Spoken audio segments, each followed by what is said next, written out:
This is Need to Know with Jeff Greenfield, Scott Simon, Ray Suarez, and this week, Maria Hinojosa. On this edition, how to make America more competitive. In Philadelphia, it starts by re-engaging high school dropouts. This is about creating an educated workforce.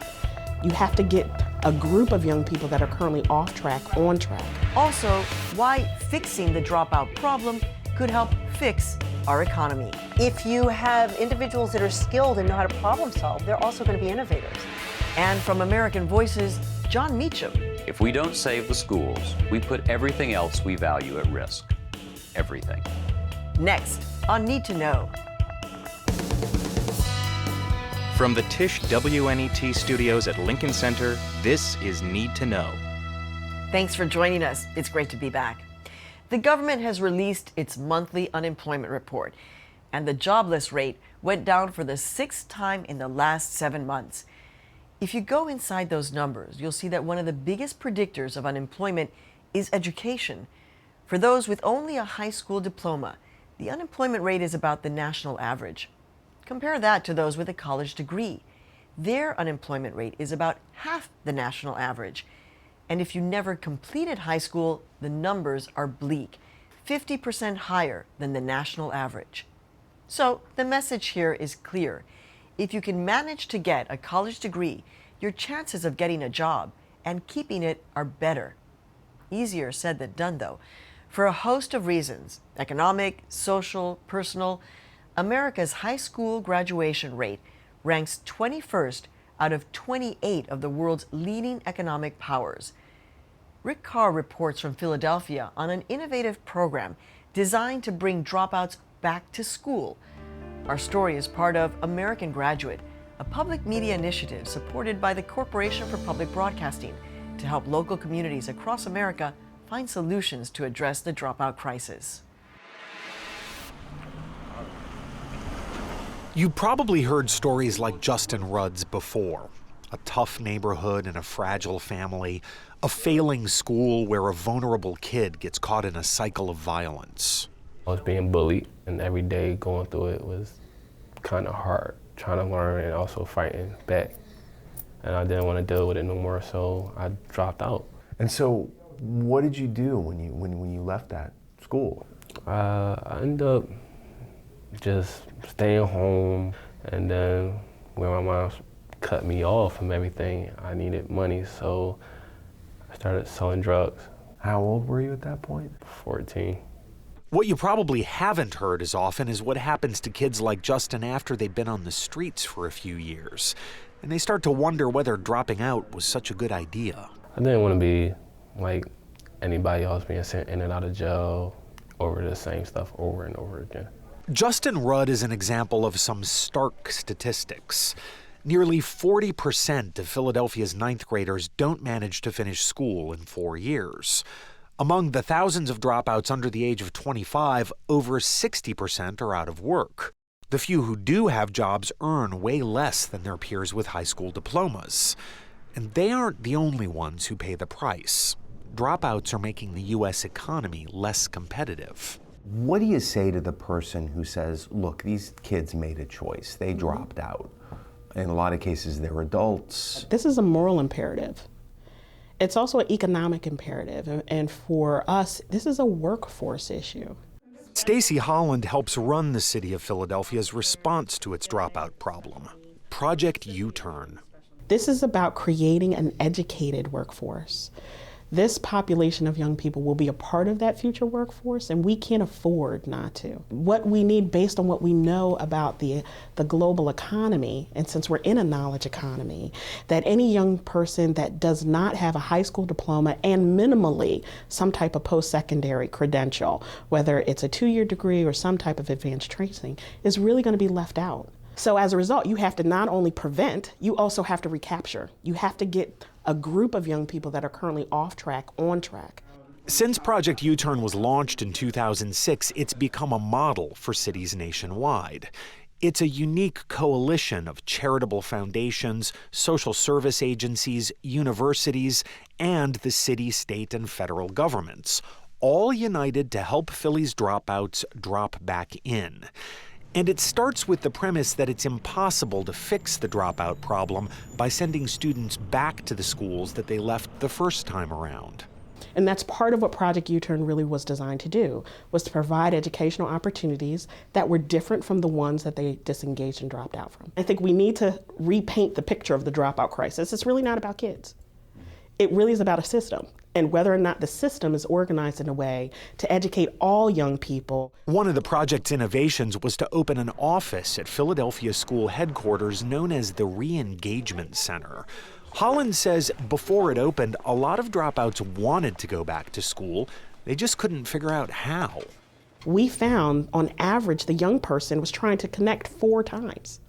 And after the 5th time, it's like, okay, I can't get through these systems anymore. Step me through that. They were going back to their local high school and saying, I want to come back? They were going to the school district. They were going to their school. They were going to community-based agencies. I want to come back. How do I do it?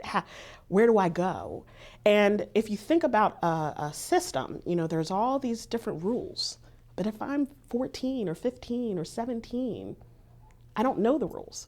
Right? So dropouts in Philadelphia no longer have to head to a school to get a transcript, then a social service agency to set up daycare, and then a community college to enroll in a GED program. All they have to do is visit the Re-Engagement Center, where social workers have access to all of the records and services that returning students need. So they can examine dropouts' records to figure out how much work it'll take to get a diploma. So we're going to input these credits into our network, which will then bring you up to 6 credits towards graduation and make you a 10th grader. Right now it's one-stop shopping for Philadelphia's returning students. The social workers can connect them to housing or child care that they might need, as well as the educational options that Project U-Turn offers. So we have 2 options, which is a good thing. Project U-Turn's organizers say those options are essential because dropouts leave school for all kinds of reasons and at different ages. GED programs make sense for students like Justin Rudd, who we met earlier, because he left school when he was very young and he works to support himself. Plus, the social service organization that runs the program also keeps track of his progress and gave him tips on how to get a job. This is my teacher. He previously helped me get a new job. How are you, sir? How are you? Good. He tell you not to use sling, don't sag your pants, wear casual clothes, interview clothes, dress clothes, suit and tie. Has that helped? Yes, it helped. I got 2 jobs. How do you measure success? But other dropouts want something more like a traditional high school experience. They want prom, they want student government, but they really can't be with a 14-year-old because they're older developmentally, have different needs. So we needed something different for them. That something different is another crucial component of Project U-Turn. They're Philadelphia's accelerated high schools. There are 11 of them citywide, and they're designed to help dropouts graduate in less than 3 years. They're full-time programs that offer a condensed curriculum so students can earn credits faster than they would in traditional schools. The accelerated schools are part of Philadelphia's public education system, but they're run by outside contractors. This school, Excel South, doesn't look or feel like other public schools. Stay quiet, please, stay quiet. In part because it imposes a strict code of conduct on students. Everyone in this room is going to graduate from Excel Academy South. There's no doubt in my mind. No one in this room is graduating to the streets. Administrators admit that they have advantages over the city's traditional public schools. Their students want to be here, and the school has a low student-to-faculty ratio. The teachers know the students' names, and the students recognize that. And it's not always easy. I have 355 students, and I push myself to know every single student's name. I'm out there every day in the morning greeting the students. We need to have that relationship. Even with the extra faculty, it doesn't cost any more to send a student to an accelerated school than it does to one of Philadelphia's traditional public schools. Who's going to pay for this if you want to roll a program like this out, not necessarily in a large city like Philadelphia, but let's say that somebody wants to do this across the river in Camden. How are we going to pay for it? I don't think it's any one funding source issue. It is about realigning the money, not necessarily looking for new money. So it's a puzzle. And you need community advocates that understand the issue, so that way we're all advocating for the same thing. You also need funders, both on the federal, state, and local level, to realign the existing money they have. But that hasn't been easy. Lots of school districts have programs that aim to prevent kids who are still part of the education system from leaving. But trying to recover kids who've left that system, as Philadelphia is doing, is much less common. It seems like you can find all kinds of dropout prevention programs everywhere. They get a lot of attention. They seem to be pretty well funded. Recovery, not so much. Why is that? One of the challenges is that federally, there's no one agency that actually owns this issue. It's not Department of Labor, it's not Department of Education, it's not Department of Human Services. So one of the things that we would love to see happen is that on a federal level, that there's an ownership of this group of young people. By some counts, that group of young people totals over 5 million nationwide. It is a systemic national issue, and Philadelphia, we're fortunate through U-Turn that I can honestly say that we own our dropouts. But it's really challenging if a community doesn't have that ownership yet. Since it opened in 2008, Project U-Turn's Re-Engagement Center has been helping an average of just over 130 dropouts a month. But every month, more than 500 more kids drop out of Philadelphia's high schools. Even so, other big cities are looking to the program for lessons in how to solve their own dropout problems. Let us set a goal for ourselves that over the next 5 to 7 years, we will cut the dropout rate in Philadelphia in half. We can do this. Mayor Michael Nutter has made Philadelphia's dropouts a priority of his administration. I talk to mayors all across the country on a regular basis. I talk about these programs, and there's no one size fits all. I mean, you have to deal with your own locale. If we are truly going to compete internationally, and I've said before and I'll say again that education should be considered a part of the national defense of the United States of America. That's how we're going to build an economy that is really built to last by investing in people, our most precious asset. 3 times 1 is 3. Right. Leaders of Project U-Turn say if that's going to happen, it'll be because of the positive example set by the program's graduates. Students like former dropout and drug dealer Justin Rudd. Armed with his GED, he's aiming to start a nursing program at a community college soon. I want to be a registered nurse. I just want to help people. Are you excited to be starting college? Yes, I am. I'm really excited. I can't wait to just be in an environment where I can actually learn something new. Joining us now to discuss the economic impact of America's dropout problem and the effect it has on our nation's competitiveness is Cecilia Rouse. Ms. Rouse is a professor of economics and public affairs at Princeton University. She's also a senior editor of the policy publication The Future of Children and served on the President's Council of Economic Advisors. Welcome to Need to Know, Cecilia. Thank you. Can you give us some specific examples of how the dropout crisis actually makes us less competitive? Well, I think it's in 2 ways. One is that if we have somebody who is potentially productive, who doesn't have just the right kinds of skills or has never learned to read or do math at the level that when we expect of an 18, 19, 20-year-old, then they're not going to be able to contribute what they could potentially contribute. So that's one way in which it's not going to help us be productive if we have a lot of individuals who are not employable. The second side is that we have to support them. And so what it means is for all those individuals who are employed, part of their paycheck is going to pay for their families, but part of their paycheck is going to support those individuals who don't have the right skills and so are not employable. So it means it's just an extra burden on society as a whole. Whereas I think if we just took $1 and invested it in that individual today, to help them develop the skills through high school, we would get back, our estimates are like between $1.45 and $3.55 over the lifetime in terms of their return, in terms of their increased tax revenues that they're able to contribute by having a job, and the fact that they're less likely to commit crimes, less likely to be on public assistance, are going to be healthier. So what would be some examples that if we were to turn around the high school dropout crisis, that would actually show that the economy could then grow? If you have individuals that are skilled and know how to problem solve, they're also going to be innovators.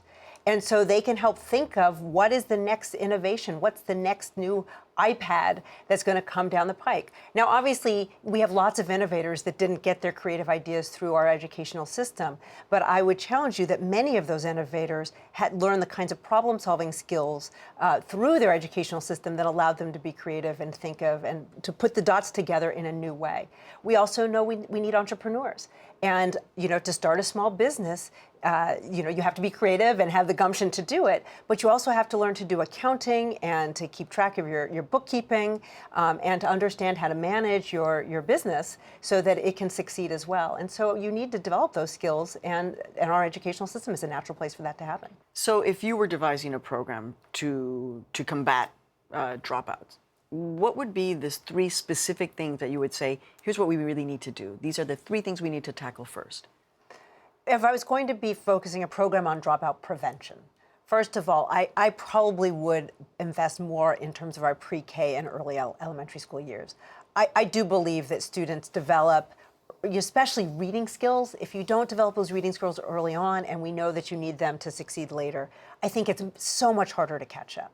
The second thing I do is I would worry a lot about middle school, especially that 8th grade to 9th grade transition. We know we lose a lot of students in the transition from middle school to high schools.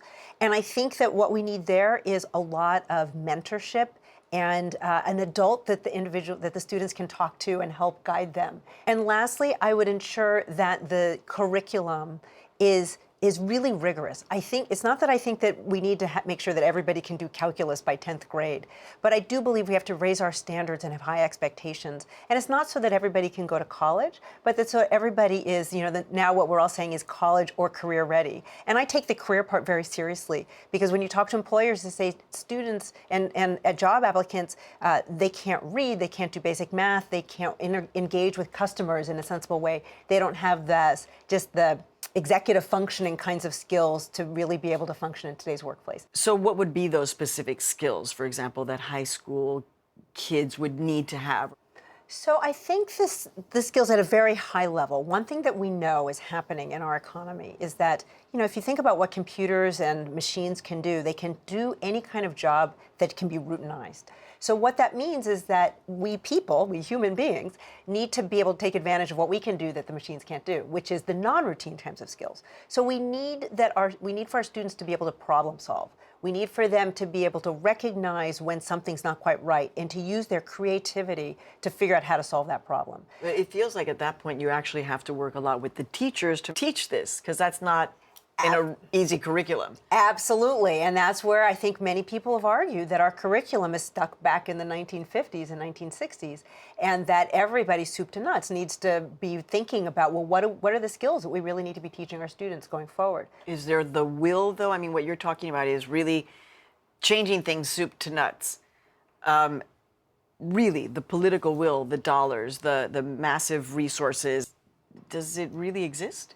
Well, I like to think that necessity is the mother of invention, and I think that the economic times will just demand it. So we all are going to have to learn to do more with what we have. And so I do believe that with that, we will be forced to be more creative. I can tell you that the federal government is already looking for ways to do just that by helping cities and localities take the various federal money that's available and make better use of it and leverage it. A lot of cities, not just school districts, have money, but they themselves don't know how to coordinate funds, just like I think many school districts don't. And so I think that is where a lot of the next wave will be in terms of, how do we do more with what we already have? I'm sure that there are people who are saying, you know what? We had President George W. Bush, who focused on No Child Left Behind, said that he was focused on education. We have 4 years of President Obama also saying that wants to focus on education, pointing you, for example, to work on this. But there are a lot of people who are saying, but nothing is changing. So one thing that I would like to say that did also happen under President Bush's administration, which I think doesn't get enough credit, is he also started the Institute for Education Sciences. And he also said we need to bring much more rigor to education research so that we really do understand what works and what doesn't work in a rigorous way. And President Obama has elevated that to even the next level. Using Recovery Act funds, he started the Investing in Innovation in Funds in Education, which is funding lots of very exciting research in education education. So I actually think we're learning more about what works, and we're learning not only what works at the small scale, but how to bring it to scale. And how do we ensure that really solid programs that show effectiveness can work in many different settings. All right, well, a lot to think about. Thank you for joining us on Need to Know, Cecilia Rouse. Thank you very much for having me.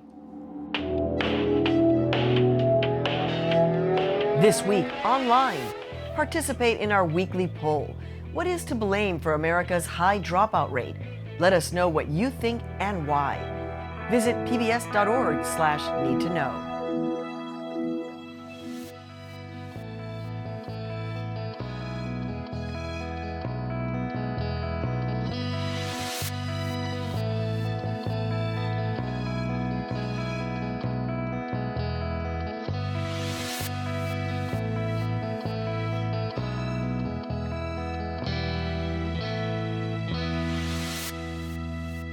And now, our American Voices series.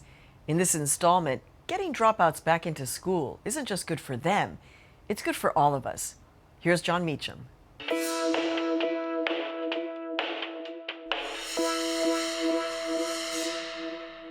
Nearly a quarter century ago, when I first started working in journalism, I was sent to the county courthouse in Chattanooga, Tennessee, where I grew up, to cover the annual budget fight over public education. How much did the schools really need? How much were the elected officials willing to spend? What was the money actually going to accomplish? Was there any way to figure out what worked and what didn't? The issues then were the same as they are now. The difference between 1989 and 2012, though, is that America is in a weaker position globally than it was in that seemingly distant year. It wasn't supposed to be this way. Far from it. 1989 was the year the Berlin Wall fell, signaling the victorious end of the Cold War. It was to be the beginning of another American century. Except things haven't turned out that way. We're losing ground economically. The middle class, one of the great achievements in history, is becoming more of a relic than a reality. When we see reports on programs like the one focusing on high school dropouts in Philadelphia, we're seeing the kind of work that's essential, not only in the moral work of reclaiming lives in crisis, but in making us competitive and secure. For make no mistake, there's a causal chain running through such policy questions. Without education, we're weaker economically. Without economic power, we're weaker in terms of national security. No great military power has ever remained so without great economic power. I didn't understand this back when I was covering the county courthouse. What happened there seemed a world, a galaxy away from the kinds of issues incumbent leaders such as George H.W. Bush and James Baker were dealing with. I wish I had understood it then, for I would have understood that the scramble over taxes and spending for schools was not a domestic issue, but in a way, a defense appropriation. We don't have any excuses left.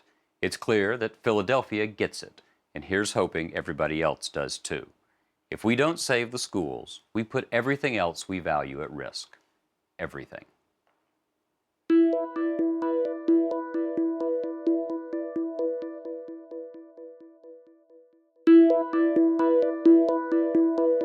This is Need to Know.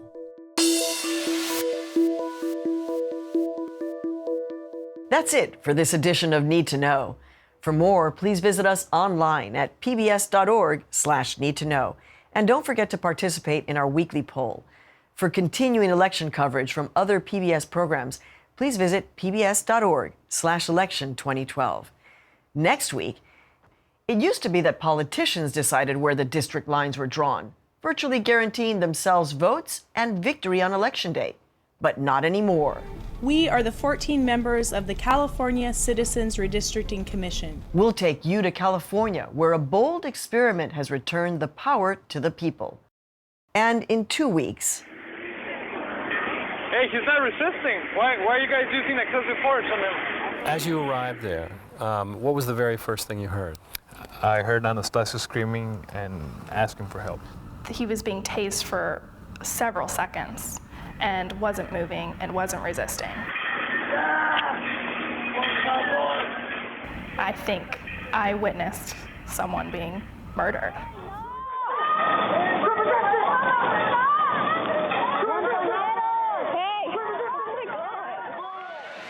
Ray Suarez will be with you next week.